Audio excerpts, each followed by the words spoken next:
I think the count has pretty much leveled off, so we can go ahead and get started. Thank you so much, everyone, for joining us. My name is Victoria Makritis. I'm the Assistant Director of Graduate Enrollment here at Brown University. I'm here with the Master of Arts in Design Engineering program, and we're going to talk to you today about the program, the application process, and answer all of your questions towards the ends of the session. So let's go ahead and introduce the rest of the panel, the folks you want to hear from the program. Beth, do you want to go ahead and get started? Sure.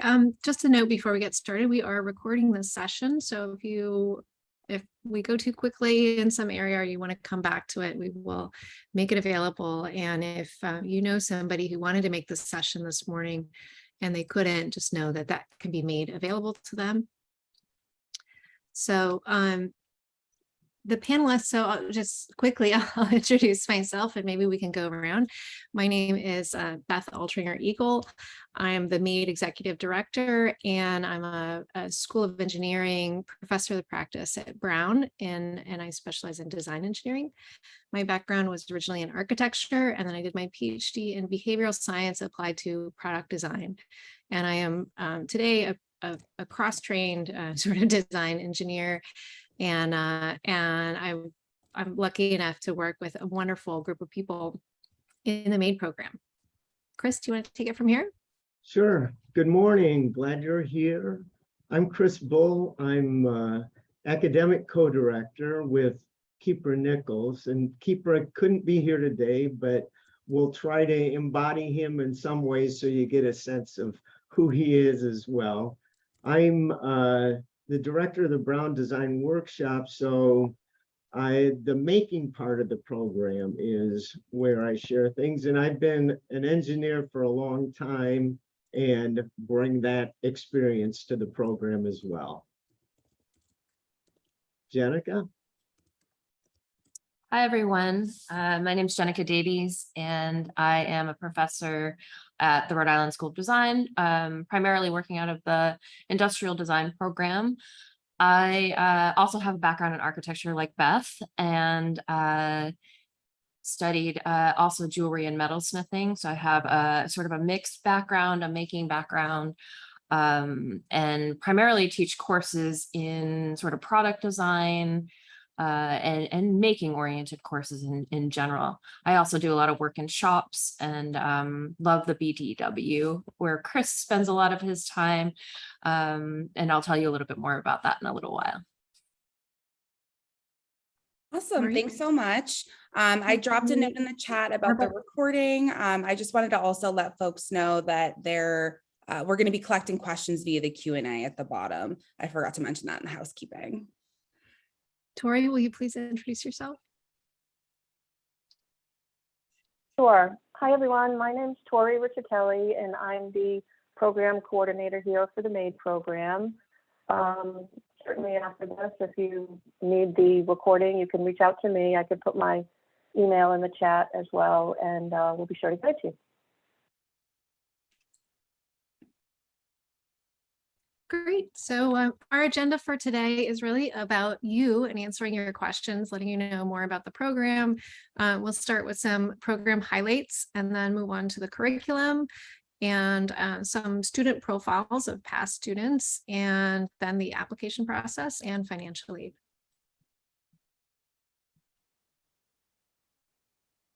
So we obviously have a lot going on in this program. It's a joint degree, so we're working between RISD's campus and Brown's campus, and pretty much anything that is available to students on either campus you can access.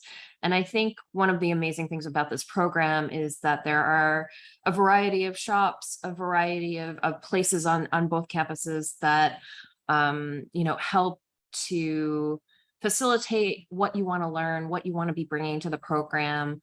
And there's just so many people that you can access. It's an 11-month intensive course, so it's studio work, and then you have a series of electives that you can pick from either campus that really help to supplement the interests that you have, what you want to be learning, and the potential for just growing as a student over your sort of intensive 1 year that you'll be here. Yeah, and we'll tell you a little bit more about the joint resources, I think, as we're proceeding through this program. I think my next slide sort of begins to highlight all of that. Yeah, so School of Engineering, RISD Museum, RISD Nature Lab, the Brown Design Workshop, Industrial Design, and 2 times the Friends at RISD. So I can tell you about the School of Engineering. We're working out of a studio there. There's a space entirely for the MAID students. It's in proximity to the Brown Design Workshop, and it's only a short walk down the hill to be able to go down to RISD and access things like wood shops or metal shops, or work with some of our technicians to help you facilitate prototyping and other things that you might be doing. The RISD Museum we are one of the only institutions, if not I may be getting this fact wrong, but the only institution that has a world-renowned museum directly attached to a school. It's a great resource. There's tons of different things that you can see. We have curators that are always willing to talk to you and help you to understand how it might relate to the work that you're doing.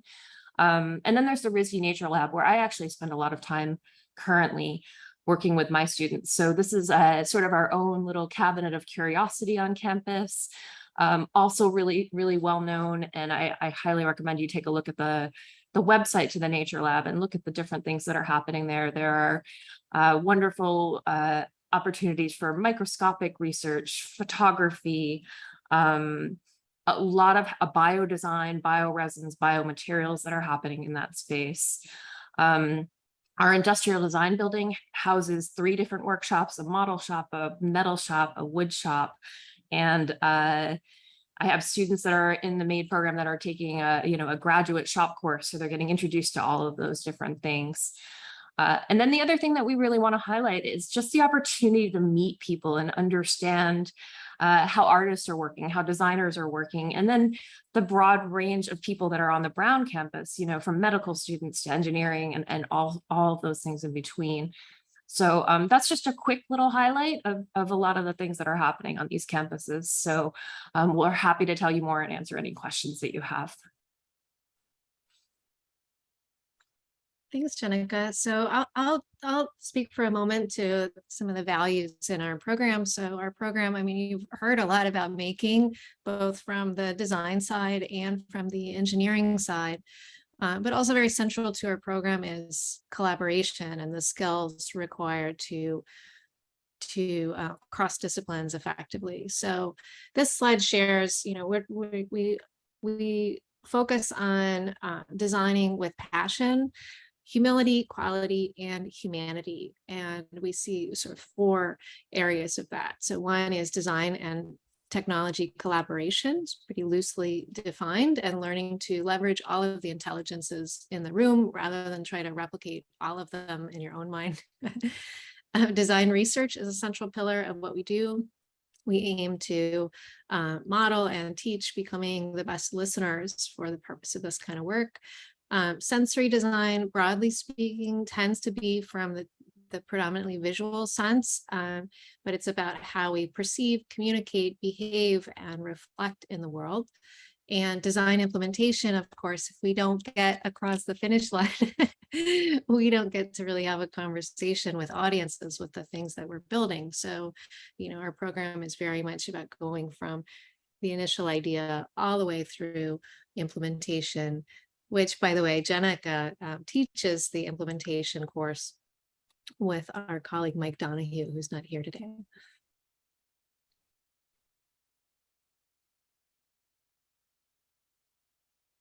Chris, I think it's over you. Yes, it is over to me. And so we think that you learn primarily through your experiences, and the more real they are, the more deeply you can get into the nuances of what you have to do to actually deliver to the market or whoever your users are. So each studio incorporates many opportunities for you to dive deeply into a range of problems. It could be working with local community organizations, with industry partners, and meeting their needs by collaborating across the disciplines that you will represent when you join the program.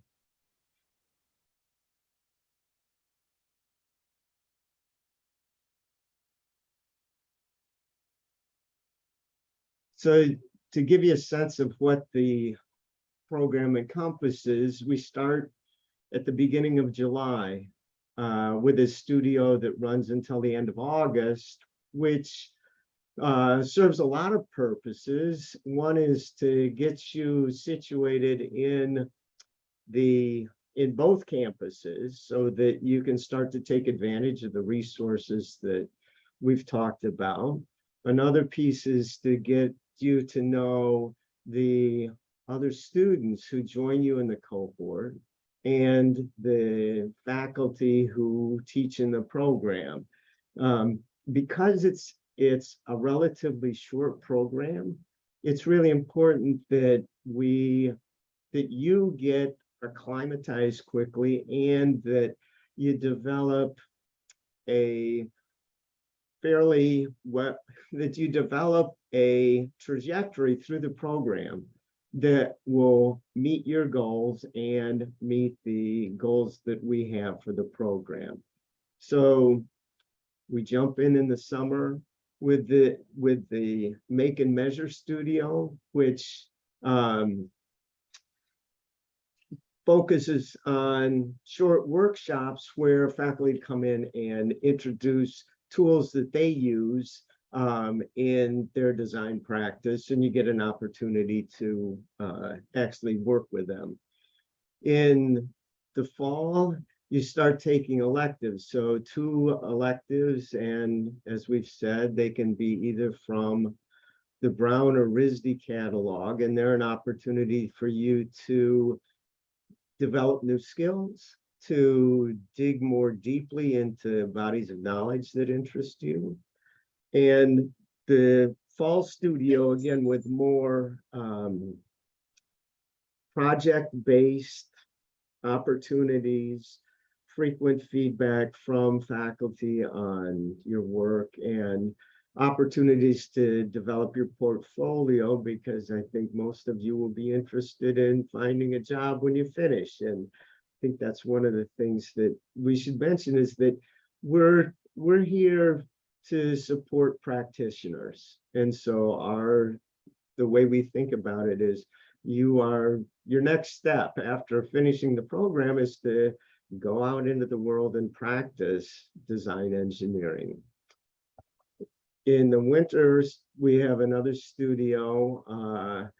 It's compact. So the summer is 8 weeks, the winter is 4 weeks. And so a lot gets put in there, but it's primarily about how you communicate your ideas to a whole range of audiences and the different ways that you might develop stories that engage others with the work that you are passionate about.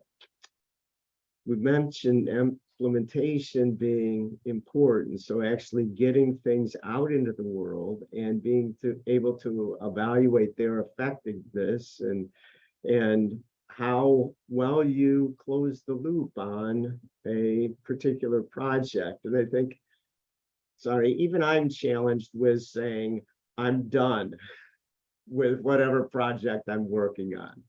And I think learning to do that is an important skill. And we sort of put the boundaries on being done where you're actually getting real feedback from whatever you've developed being out in the world, and the users that you've imagined serving being able to interact with whatever it is that you've done. So that's the short description of what we'll do.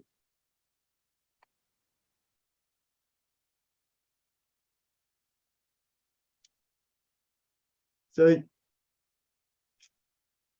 we know we purposely admit a diverse cohort, and that means that different members of the cohort have different sets of priorities and different ways of working.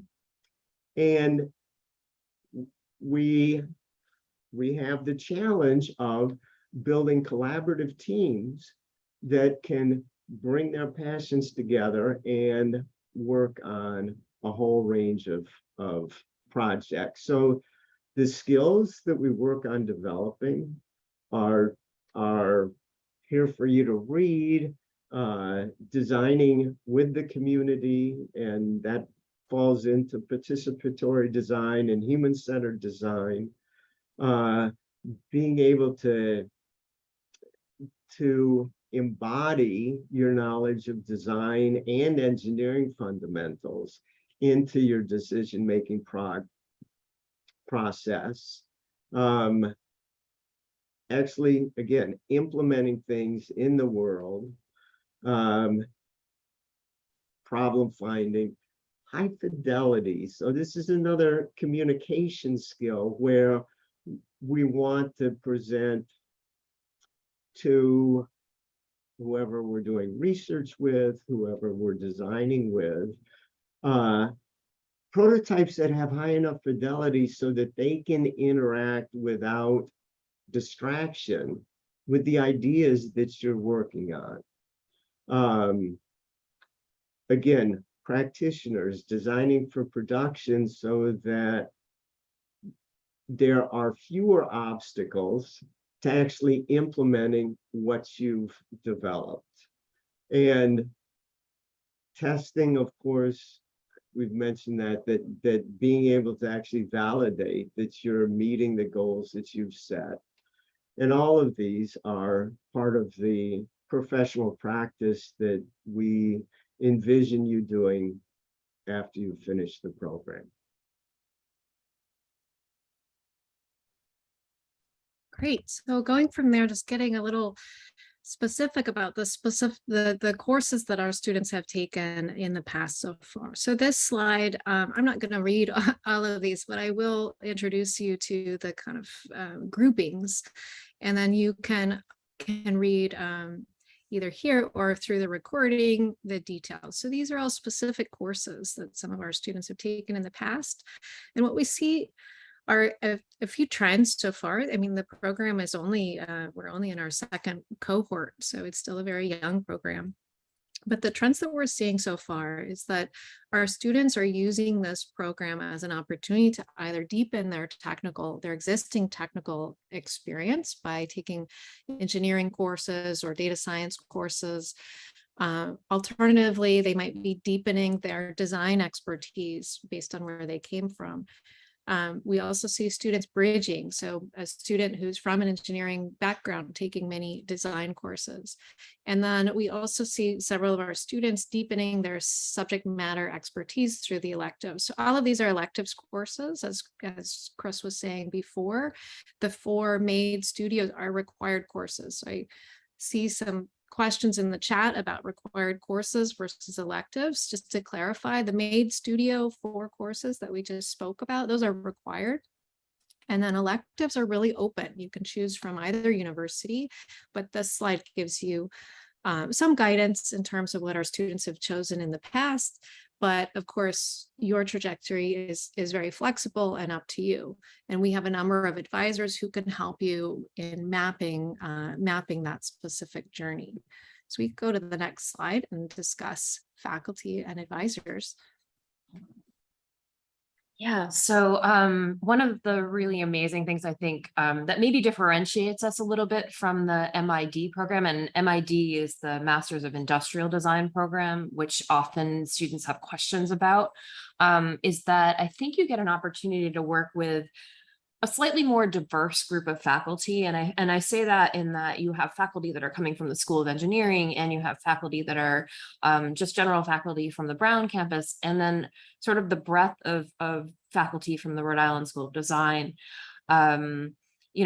Specific to our program, I can talk a little bit about each of the individuals you're seeing on this slide. Beth introduced herself. You heard a little bit about her background, Chris as well. I can speak about Kipra in to be able to say that Keeper has a background in toy design and used to work at Hasbro and did some really special projects that he can definitely share and love to talk about.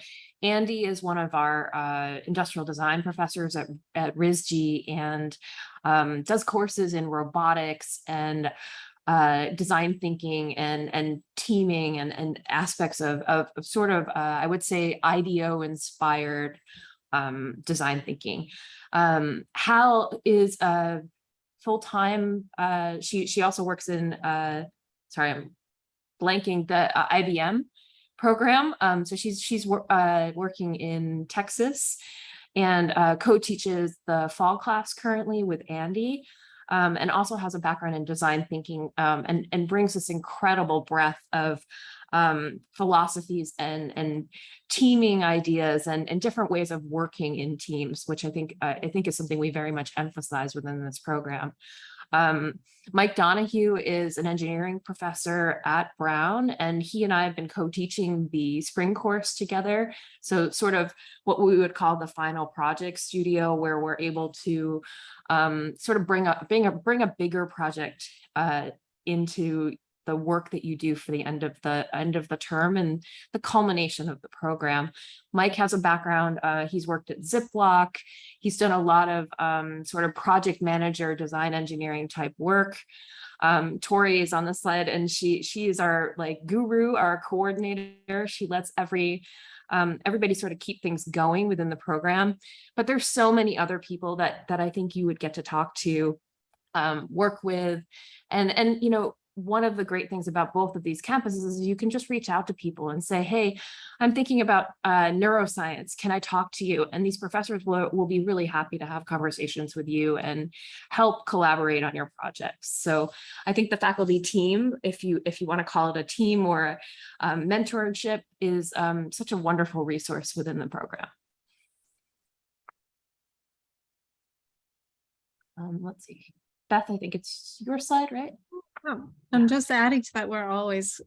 Every year is changing a little bit. So, you know, this winter, for example, we're working with the RISD Museum in one of the studio courses, and it's just a very dynamic, exciting environment. Let's see. So this is the moment to introduce you to some of the local and global organizations that we work with. You can see from our diverse faculty, they all kind of have a different disciplinary home. And that means that they have very different networks that they tend to work with. And so a lot of our guests and projects and speakers and different people from industry who we interact with come from our personal networks. So this just gives you a little idea of that. So some of these companies are going to be very well known for you, like Tesla, Hyundai, NASA, IDEO, Gucci, Piaggio, IKEA. You know, Hasbro is a local giant company, toy company.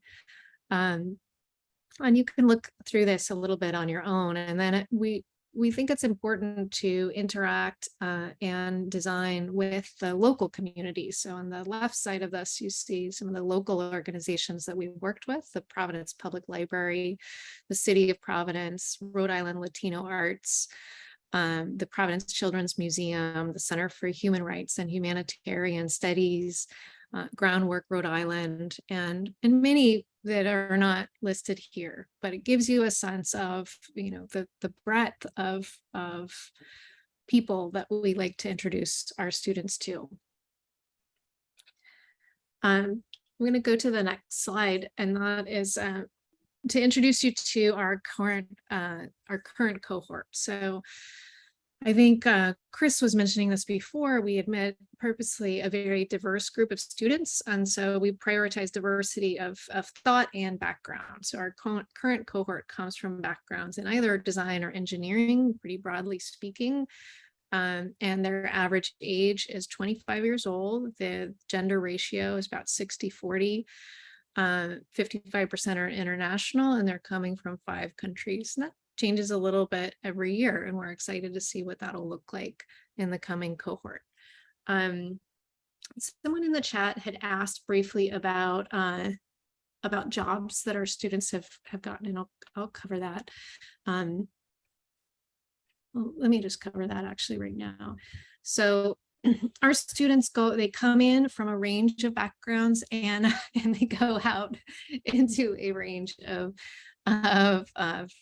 career trajectories. So just to list off a few that our graduates from last year joined or had offers from. So Apple Hardware, Disney Imagineering, Protocol Labs, Method, which is a product strategy company, the Boston New Urban Mechanics Group, which is a kind of innovative urban design group, a data visualization startup, a more than one design consulting firm, JP Morgan, and some of our students chose to stay in academia in a way, either going on a global study abroad summer or joining our Brown's Innovation Accelerator, which is called the B Lab, that's located in the Nelson Center for Entrepreneurship.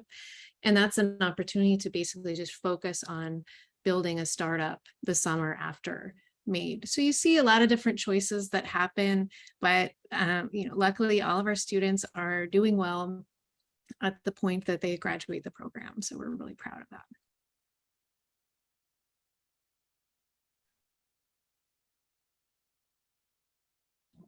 Sorry, I was muted.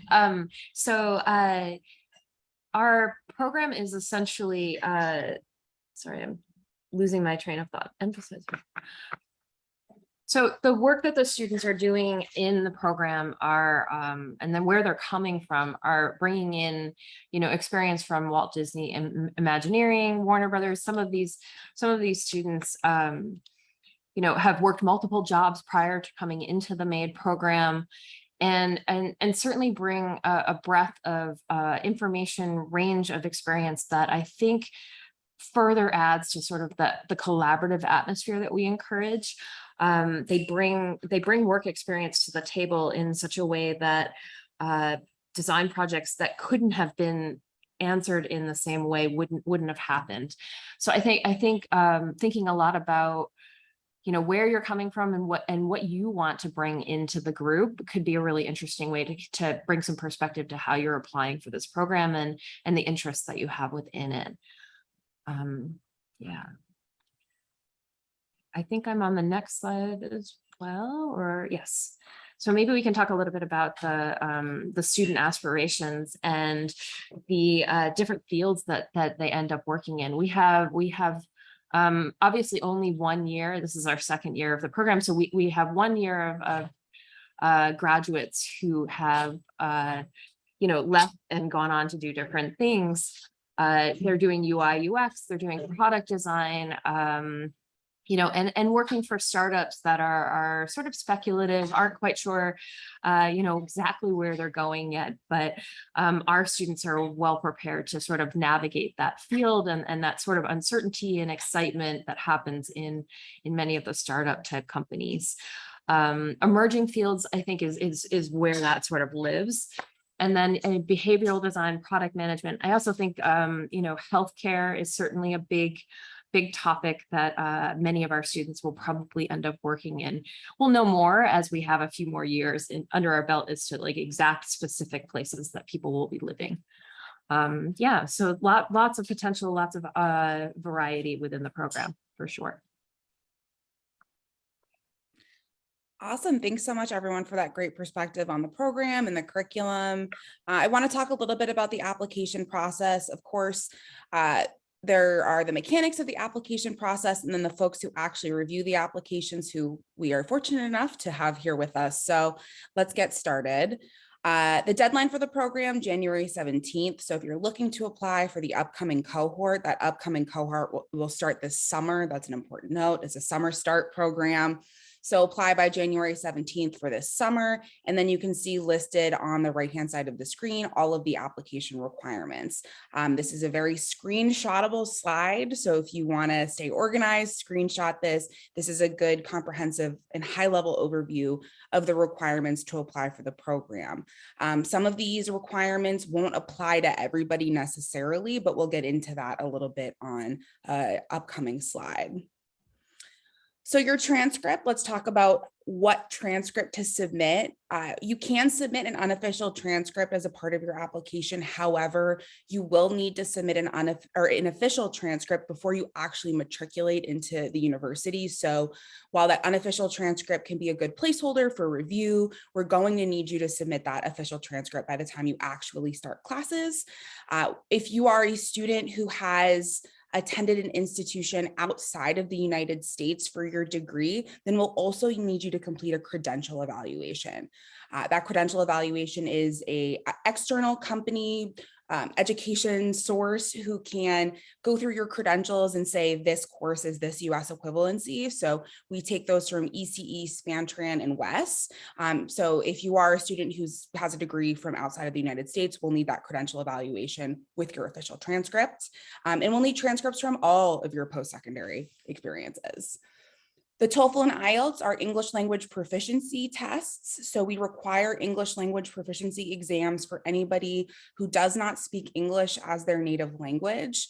That being said, there are, of course, exceptions to that. If you have a degree from an institution where the sole language of instruction is English, you don't have to submit English language proficiency. There are some country exemptions as well. If you're thinking, you know, this is popping up as a requirement for me, but I don't feel like I should have to fulfill this English language proficiency requirement for whatever reason, you can always be in contact with us. We're more than happy to help you sort of guide you through the process, but that's sort of who should be submitting the TOEFL and the IELTS. Letters of recommendation, everybody submits 3 letters of recommendation. So we require you to submit 3 letters of recommendation. You know, follow best practices with those letters of recommendation, make your request early, be strategic. I'd be curious to hear from the faculty reviewers. I get this question a lot in all of my information sessions. Who should submit letters of recommendation on behalf of a candidate? A former professor, a supervisor? What makes a good letter of recommendation? Does anyone want to weigh in? Oh, that's so if there was one answer to that question, we would certainly give it to you. But it depends on your particular experience. And what we're looking for are people that know you fairly well, who can tell us about what your strengths are, how you might fit into the program. So it certainly could be a faculty member that you've worked with. It could be a work supervisor. Any interactions, significant interactions that you've had with someone who has a good understanding of you and the way that you work. Definitely. I think that that's a good point, that at some places you might have programs that are very strict about, hey, I need 3 letters of recommendation from somebody who's taught you in the classroom. MAID isn't necessarily like that, right? They want you to submit letters of recommendation from somebody who knows you really well, who can speak to how you will add value and get value out of the program. The portfolio, I've listed some items that are important to know about your portfolio submission. This is a topic that we get quite a few questions on. I think students get a little bit nervous about submitting the portfolio. It is a requirement for your application to the Master of Arts in Design Engineering program. That being said, I think that there's a lot of flexibility within these requirements. I don't know, Beth, if you want to talk a little bit about the portfolio and the diverse ways a student can submit a successful portfolio. I'm sorry, I was answering a question in the chat. Can you just, I know it was about the portfolio, but can you rephrase the question for me? For sure. So just curious to hear from you about the different ways sort of within these parameters on the screen, a student can submit a successful portfolio to the program. Yeah, I mean, we could probably do a whole session on a successful portfolio, right? But I think it's important to understand the purpose of the portfolio and what it is that we're evaluating when we look at them. We're really looking at how what is the actual work that you've completed? Sometimes that's a little bit hard to see from your application and from your resume. And so we want to see things you've built. Oh, and we want to see things you've contributed to, and we'd like to see, you know, probably the humility that you tend to talk about those in terms of acknowledging other people who contributed to that project, if you know that's the case, or making it clear if it's just on your own, and how you choose to describe how you, I mean, projects are really just kind of thinking in a certain way, thinking tangibly, physically, sometimes digitally, but they're a representation of how you thought about solving a problem. So when I look at them anyway, I like it to be pretty easy to figure out what is the problem that you were trying to solve with this project, and how does your solution solve that problem, and then, you know, get excited enough to read more. And so I think that's more important. And I'd love to hear what Chris and Jenica think about this too. But to me, that's more important that all of that is clear and representing your work than, you know, the 7 to 10 pages and 3 to 4 projects. I don't know. And please, if that doesn't feel clear, and as I'm saying it, I feel like it probably doesn't, please ask questions in the chat so we can give you the answer that you're looking for. Chris and Jenica, what would you add to that? I mean, I agree, Beth, with everything that you said. And I think we've got the personal statement on the same slide. And those two are a pair of opportunities for you to talk about what your experiences have been, what's important to you, what you expect to acquire, to grow, how you expect to grow in the program, and what things you bring to the program that you can share with other people. So I think seeing both the portfolio and the personal statement as your opportunity to, in some ways, have a conversation with the people reading the applications about why you believe you fit into this world that we're working on. Great. Jenica, do you have anything to add? Chris, you're a little hard to hear if you want to come closer to your microphone. Jenica? Yeah, I mean, I can add that I think what I look for in a portfolio is sort of a range of clarity. That I start to understand who you are as a person and what type of work you've done previously. And you know, we don't learn everything about you in 10 pages, right? But what we can begin to understand is sort of the way you approach working. Sometimes it's really interesting to see aspects of process, so we understand how a project, you know, went through from start to finish. But I think one of the things I often say to students that are showing me their portfolios is, to some degree, a little bit less is more. I see a lot of students that jam pack too much information onto a single slide to a point where it overwhelms somebody who's looking at it. So I would be cautious about how you do your layouts and think about, you know, what are you trying to show somebody? What are you trying to answer in putting together this portfolio? And that's usually what I recommend to my students. That's great advice. I think that for both of these, the crux of it is consider the person or the people who are going to be absorbing this information about you and what they're going to learn about you.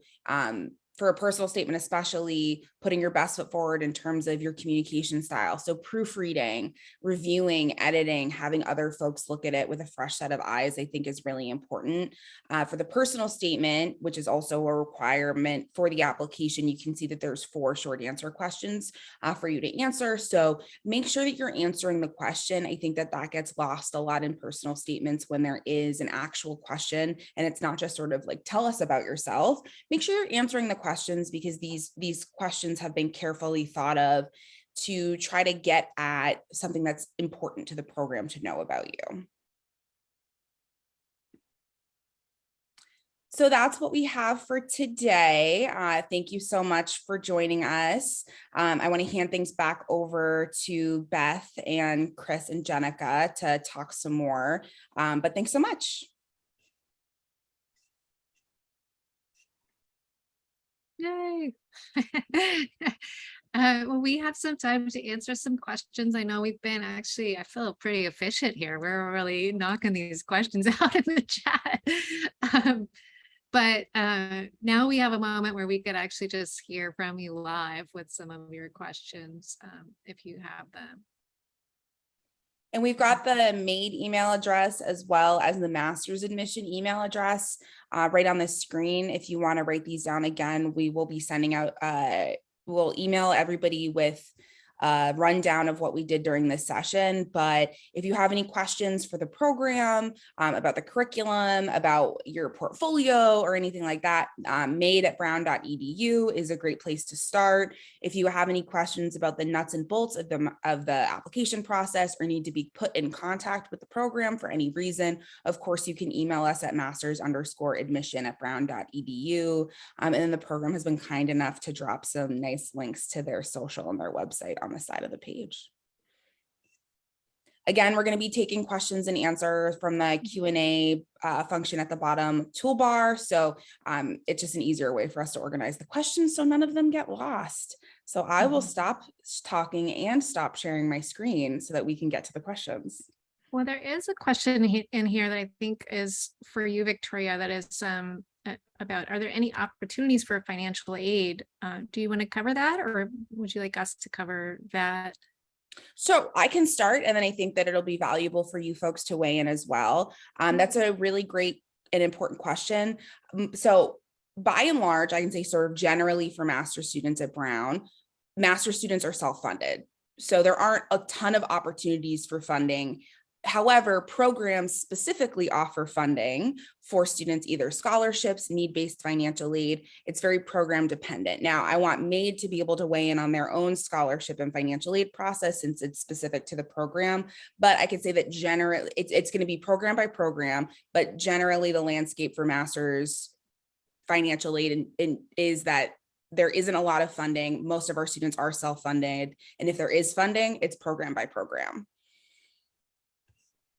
So that's the general. But not for MAID. Right. So MAID, a different program, joint with RISD. And one of the things that's really important is this diversity of the cohort. And so we do all we can to support people who we think would be excellent members of the cohort so that they can actually attend the program. So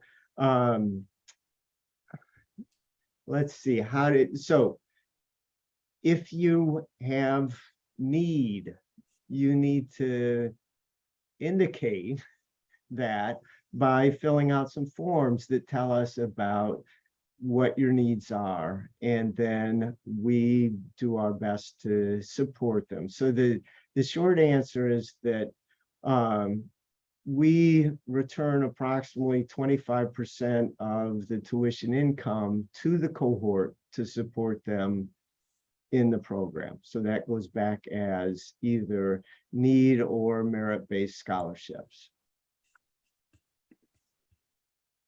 And as you get into the process, don't worry, you'll get plenty of information about what steps you need to take. And there's even international students are eligible for aid from the program. So there's steps that you'll have to take to be able to be considered for that. So if you think you need financial aid, pay attention to the emails that you're getting about the process so that we can actually consider you for that aid. So we'll be sending out emails about the process for applying for financial support, sort of as we go through the cycle, just at like you were talking about. That being said, the forms that you'll need to submit are the FAFSA, the free application for federal student aid, the CSS profile for international students. So if you feel like you would be eligible for aid or need financial aid, those are the forms. We will send out more information when you start an application so that you have all the opportunity. That being said, deadlines. I know nobody asked about this, but I want to really hammer the point home. This is a conversation we have a lot about, especially applying for financial aid. If you want to be considered for financial aid, it's super, super important to us administratively that you submit that application on time. So please, when you start an application or submit an application and you're applying for financial aid, consider those deadlines and make sure that you're giving yourself plenty of time, not just to complete your application to the program on time, but to complete your application for financial aid on time so that we can consider you with the rest of the pool.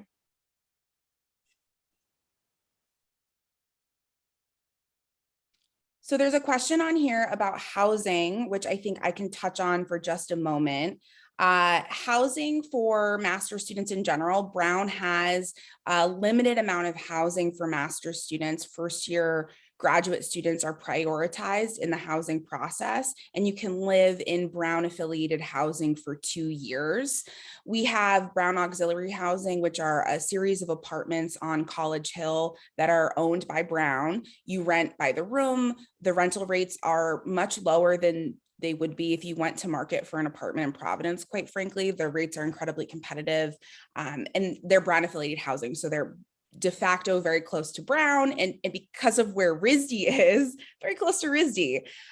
There's also River House. River House is a new housing option as of last year with a number of beds that are reserved for our master's students, our first year master's students specifically. And that's an apartment complex in the Jewelry District, which is about a 15-minute walk, 20-minute walk, depending on how rough that hill is, away from College Hill and RISD.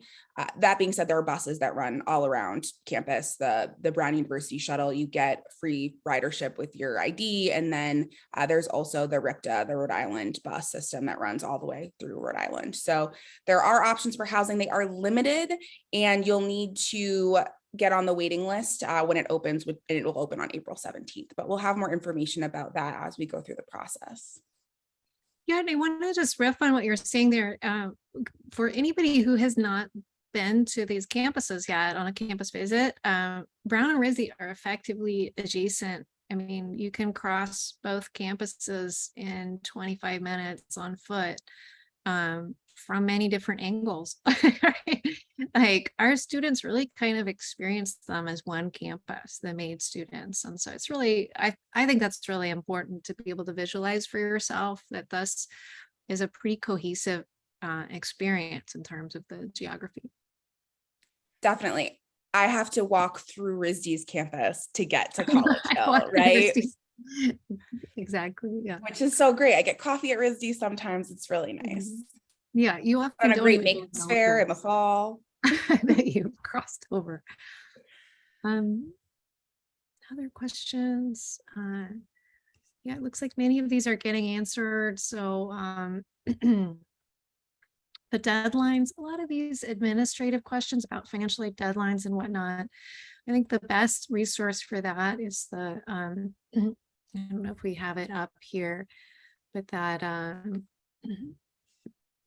the application email, the masters_admissions@brown.edu.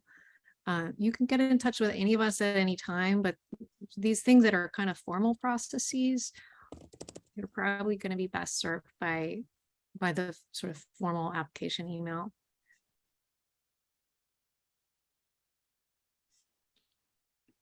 Some of this information is on our website as well. Let's see, lots of financial aid questions. How rough is winter? Oh, it depends on what I think your expectations are. So I lived in England for about 4 years doing my PhD before I moved to New England, and it was very rainy and gray, and people talk, they were like, New England is gonna be brutal. And honestly, I love it in comparison. So it does snow and it does get cold, but you just get good gear, like a good and as designers, we appreciate what's gone into creating that good gear. But that's all you need. The days are very sunny. It snows, but it's sunny. And I would else? say, yeah, I would say that, we're prepared for all seasons here in New England. it starts off, it's very hot in the initial start of the school year. By mid-semester, it's beautiful. It's 65 degrees. I don't know what the Celsius conversion is to that, but people are sitting around outside having lunches. It's comfortable, it's beautiful, the leaves have changed. That's sort of the mode that we're in right now. And in winter, I mean, our cohort last year went on a ski trip together and rented a small apartment, I think, and did like a long weekend together, and everybody had a great time. Some people had never skied, some people had never snowboarded, but they learned and they really enjoyed it. We had a few students that were from California that definitely were like, whoa, this is cold. But I think they acclimated and they really appreciated the sort of seasonal changes that happen here in New England. It's always really wonderful. So 18 degrees Celsius. I looked it up. there you go. That's important for sure. Our students also take a lot of day trips and weekend trips around New England. Many of them, at least last year, chose to get cars. You certainly don't need a car, but some of them chose to get one for the purpose of these day trips. There are also some services like Zipcar where you can get a car only when you need it. But yeah, I mean, a lot of our students there are a lot of beautiful places in Rhode Island, Newport, Narragansett, many others to discover. We're really close to Boston and the whole Boston, Cambridge area, about 40 minutes by train, and it's a cheap train. It's often like $9 one way. A lot of our students go to Vermont. There are many exciting little places in Vermont. The Hudson River Valley is also within driving distance, as is New York City. It's a little bit longer drive, but many do it. So it's a nice location, accessible to sort of all of New England and the Northeast. There are a lot of questions about acceptance rate for the program. So we're such a young program. We just graduated our first cohort of students in May and started the new cohort. So I don't think we yet have an established acceptance rate. I think what I can say is it is a competitive program to join. And our aspiration is to be in the top tier of design engineering programs. But I don't want that to be discouraging to anyone, so I don't want to give an actual figure because I want you all to apply and find a home here. It's also a small program, right? So even with an acceptance rate for like an established, let's say 10 years, being so small, I feel like that could be really variable from year to year and not maybe the best, considering the holistic review you guys perform, maybe not the best barometer of, whether or not you'll be successful. Although I know engineers really love to sink their teeth into a number. Well, being the engineer in the room, we basically have 20 slots available. And as Beth says, the application numbers vary considerably. So we haven't settled somewhere.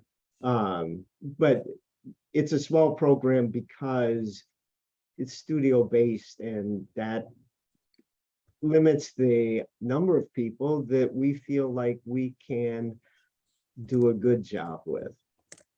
And that's really where we want to be. We want to deliver excellent experience for you so that you get to do what you dream of doing in the future.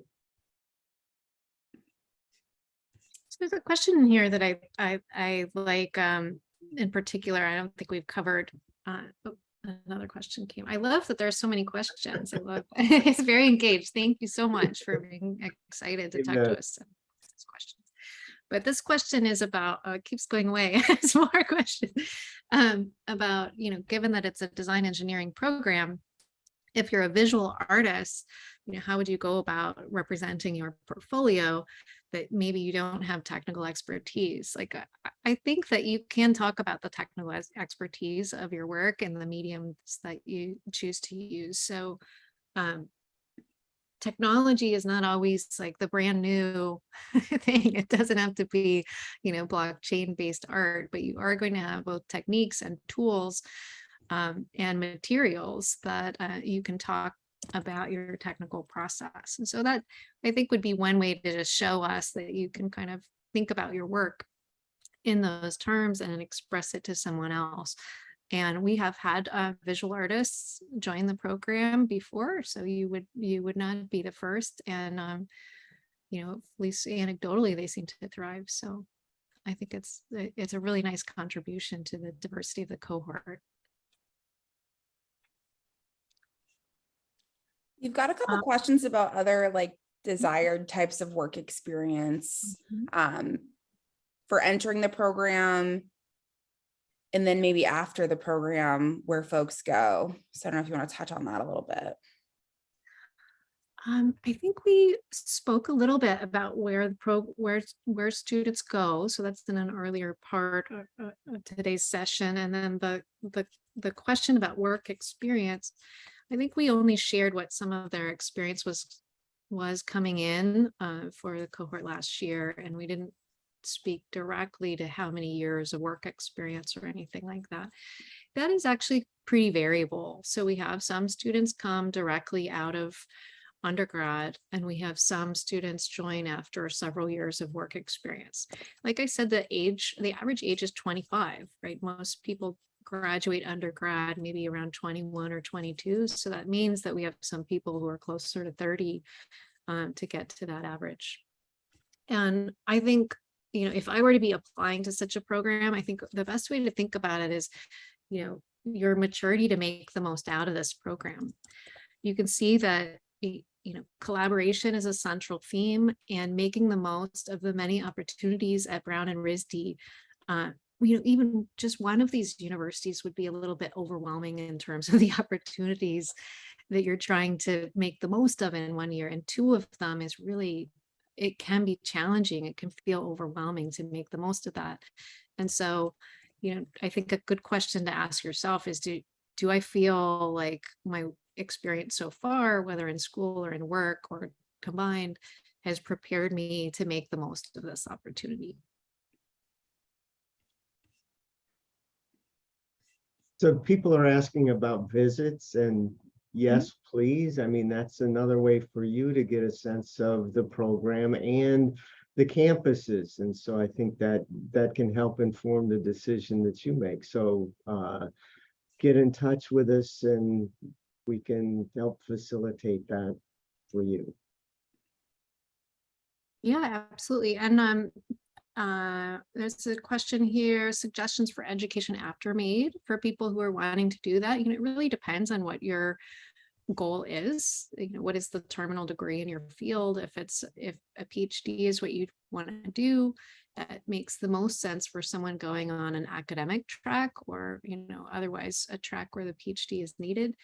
And MAID does not have a PhD program, but of course the School of Engineering does, and there are many PhD programs at Brown that you could potentially go into. We also have friendly relations with many other programs that do offer a PhD. So we can give you advice on that while you're here. I can speak to one of the questions that's in here. I'm going to click on answer live, but the structure of the design cycle, how does it start with more scaffolding later in the program? So I would say the courses are mapped out in such a way that, more and more freedom sort of happens through the trajectory of the program. So the summer is fairly structured in order to give you sort of an overview, an opportunity to sort of work collaboratively and learn techniques for doing so. And I would say that it builds through the fall, continues with a fairly good structure. Winter session will be sort of an introduction to sort of like, okay, what are the possibilities? How can we create teams? How can we plan for the spring, where we're designating a project that is a little bit more self-prescribed? And What are the different things that you might want to be really focusing on in the spring term? The spring term, Mike and I act more as mentors than we do instructors at that moment. It's an opportunity for you to tell us what are you trying to figure out and how can we help facilitate that.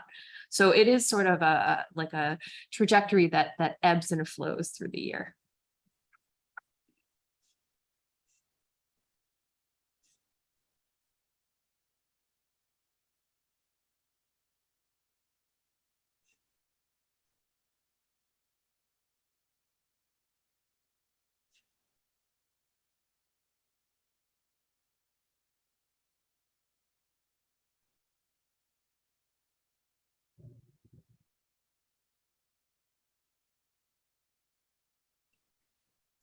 There's a question in here about projects for students have completed as a part of the program. So like what do assignments look like from class to class? Oh, sorry, that's a detail I don't think we're going to get to today. I think we can certainly provide you with some opportunities to see those details, but yeah, can't go that deep today, I think. Super variable, right? Like from Yeah. class to class, from professor to professor. Right, and the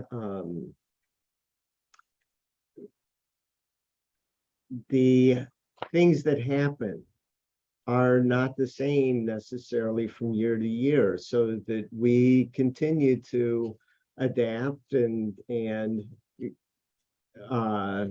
change the ways that we're doing things depending on what's currently happening both on the campuses and in the world. So it's a large part is reiterated, right, each year. So but we're happy to share some past projects if you'd like to see them. But yeah, we don't have pictures right now.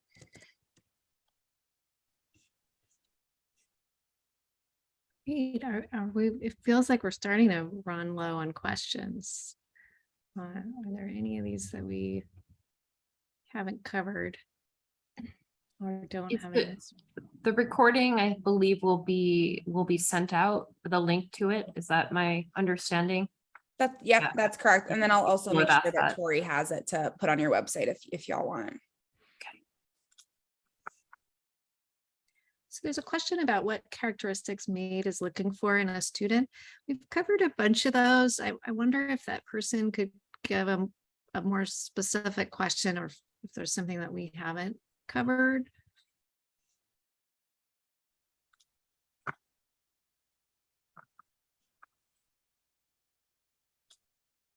And there's another question about class enrollment priority in RISD or Brown for MAID students. It's hard to really say that in one answer because it's going to differ a little bit based on which class or department that's in. It takes time to figure out which classes you're going to take for the electives that you have. And that's a process of working with advisors. And then sometimes it is possible that the class that you want to be in, there's a wait list for it. And MAID students go through the same process that any other student would for moving up that wait list.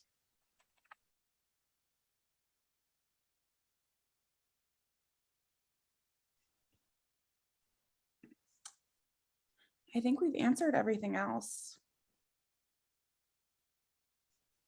So there's one about access to schools resources after you've graduated. And I think another benefit of the program is once you've graduated, you're an alumni of both RISD and Brown, so that the resources that every other graduate student gets are available to you. And these include network resources and some some interaction with career development.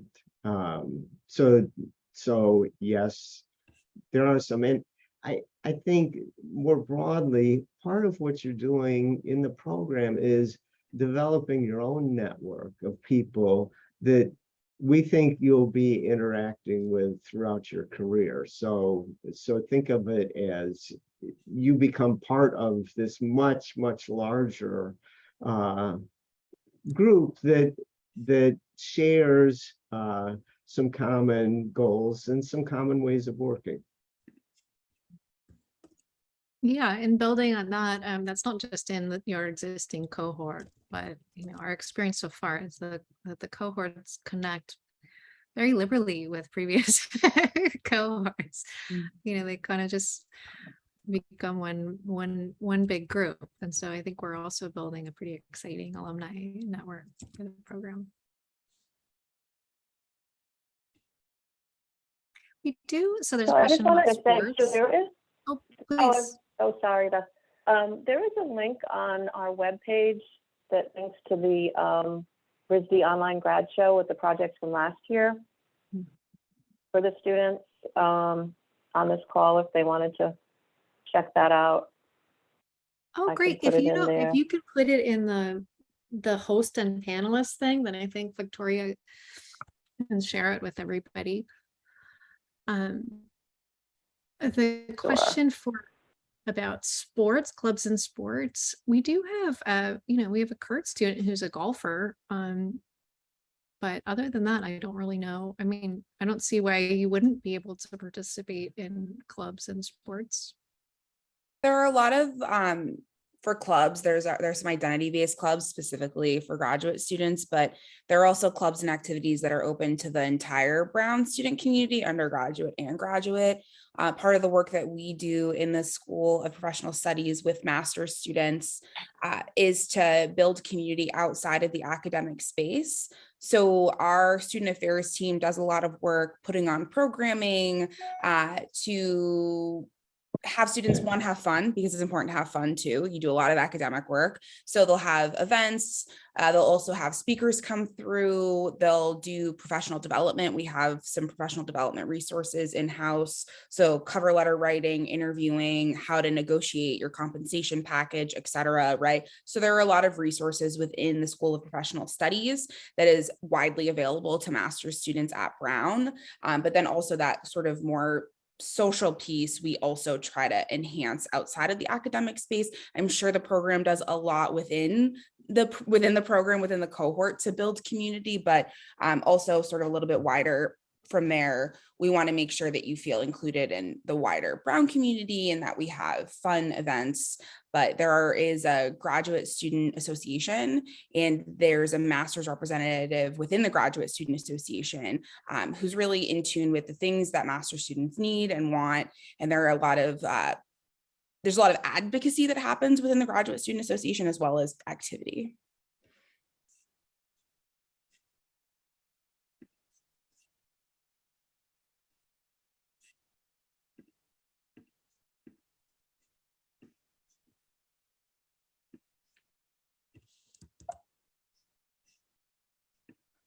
I'm sending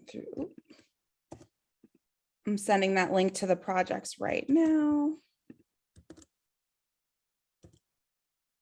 And then I also want to share a link to the Brown Graduate Student Financial Aid webpage. A lot of folks were asking about FAFSA deadlines, financial aid policies, et cetera. I just want to remind everyone again that MAID has their own page with information about funding. So this is sort of general. This page will also send you back to MAID for more detailed information, but it's a good place to start. Yeah, that's important. Thank you. Yeah. I have a question. Actually, I know I'm not supposed to have questions in this, but I have a question. Victoria, the questions in the chat. So I know with the video recording, we get that. What happens to the questions in the chat? We will get a transcript of the chat with the recording. So all of the links in the chat we can include in a resource document afterwards, if that's what you wanted to do. Will the Q&A from the chat be shared? Because I feel like in the session, we have covered a lot of the questions that way.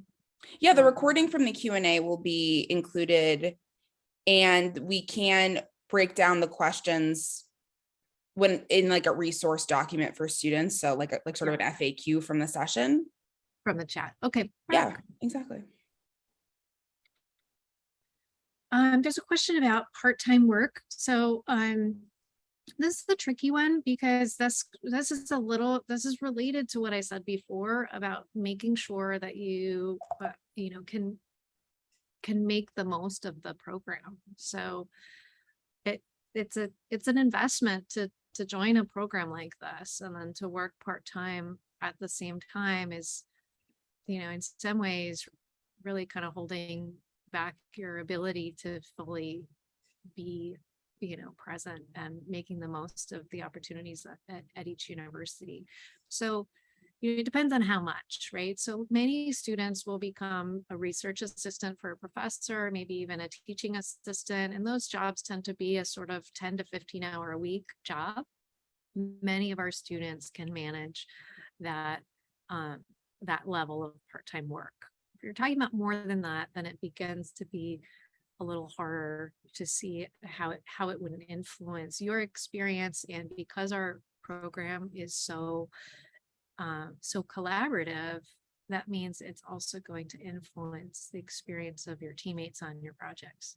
So it's important to keep that in mind. Also, if you're on a visa, that can be another wrench in the plan for how much you might be able to work. Exactly. Yeah.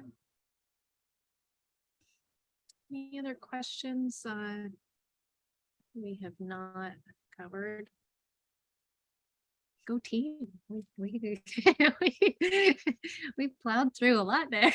73 questions. That's great.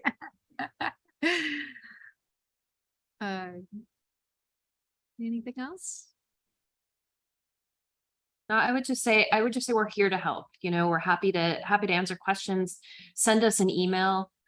Let us know what we can clarify for you. We know it's a big decision, and we want to make sure that you're feeling as informed as possible. I just dropped the MAID email into the chat for folks. The master's admission email is already in there, so feel free to copy that.